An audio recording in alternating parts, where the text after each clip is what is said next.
கருப்பு உளுந்து சட்னி எப்படி செய்யலான்னு பார்க்கலாம் வாங்க. பெரிய வெங்காயம் 2 பெரிய வெங்காயம் கட் பண்ணி வச்சுருக்கேன் பொடி பொடியாக. அதே போல் இஞ்சி ஒரு சின்ன துண்டு இஞ்சி, 2 தக்காளி, வரமிளகா 4 வரமிளகா, வெள்ளைப்பூடு, கொத்தமல்லி, கருவேப்பிலை, புதினா, ஒரு கீத்து தேங்காய் சில்லு. நம்ம இன்றைக்கி வந்து நான் கருப்பு உளுந்து எடுத்திருக்கேன், கருப்பு தோடு உளுந்து, அது கடலைப்பருப்பு. இப்போ ஃபஸ்ட்டு அடுப்பு பற்ற வச்சுக்குவோம். கடாய் நல்லா காஞ்சிருச்சு. நம்ம செக்கில் ஆட்டின நல்லெண்ணெய் ஒரு 2 டேபிள் ஸ்பூன் நல்லெண்ணெய் ஊற்றிக்குவோம். இப்போ எண்ணெய் நல்லா சூடாயிடுச்சு. நம்ம கருப்பு தோல் உளுந்து எடுத்து வச்சுக்கோம் பாருங்கள், ஒரு 2 டேபிள் ஸ்பூன் அளவு, அதை அது கூட சேர்த்துக்குவோம்.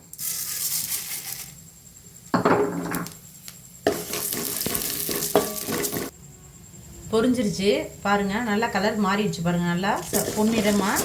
இப்போ அது கூடவே நம்ம எடுத்து வச்சுருக்க கடலை பருப்பையும் சேர்த்துக்குவோம். அதையும் லைட்டாக ஒரு வதக்கிட்டு அது கூடவே காஞ்ச வரமிளகா அதையும் அது சேர்த்துக்குவோம். பொடியாக கட் பண்ணி வச்சுருக்க வெங்காயத்தையும் அதோட சேர்த்துக்குவோம்.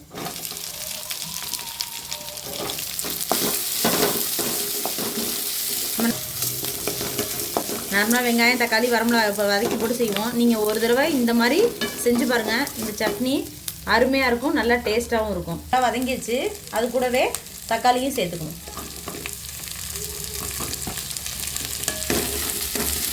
தக்காளி வதங்கிடுச்சு. அது கூடவே நம்ம கட் பண்ணி வச்சுருக்க இஞ்சி, ஒரு சின்ன அளவு இஞ்சி போட்டால் போதும். இஞ்சி போட்டோம்னா டேஸ்ட்டு அருமையாக இருக்கும், ஹோட்டல் ஸ்டைல் அளவுக்கு இருக்கும். அதோட வெள்ளைப்பூடு 4 வெள்ளைப்பூடு, ஒரு கீத்து தேங்காய் சில்லு,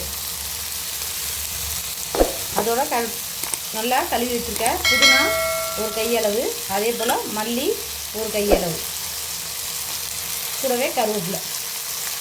இது எல்லாத்தையும் நல்லா சேர்த்து வதக்கிடுவோம். மாதிரி நல்லா வதக்கிடணும். இப்போ அடுப்பு ஆஃப் பண்ணிட்டோம். சட்னிக்கு தேவையான அளவு உப்பு சேர்த்துக்குவோம். உப்பு சேர்த்து ஒரு பரட்டி விட்டு நல்லா ஆற விட்டுருவோம். ஆறுனதுக்கப்புறம் மிக்ஸி ஜாரில் போட்டு அரைச்சி எடுத்துக்குவோம்.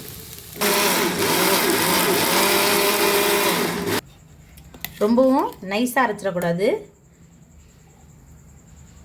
இந்த மாதிரி லைட்டாக குறகுறப்பாக இருக்க மாதிரி அரைச்சிக்குவோம்.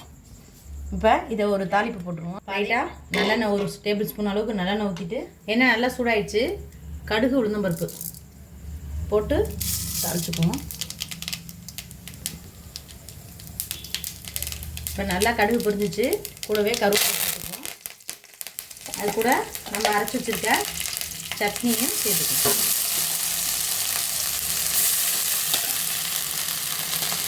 மிக்ஸி ஜாரில் லைட்டாக தண்ணி ஊற்றி அதையும் ஊற்றிக்குவோம்.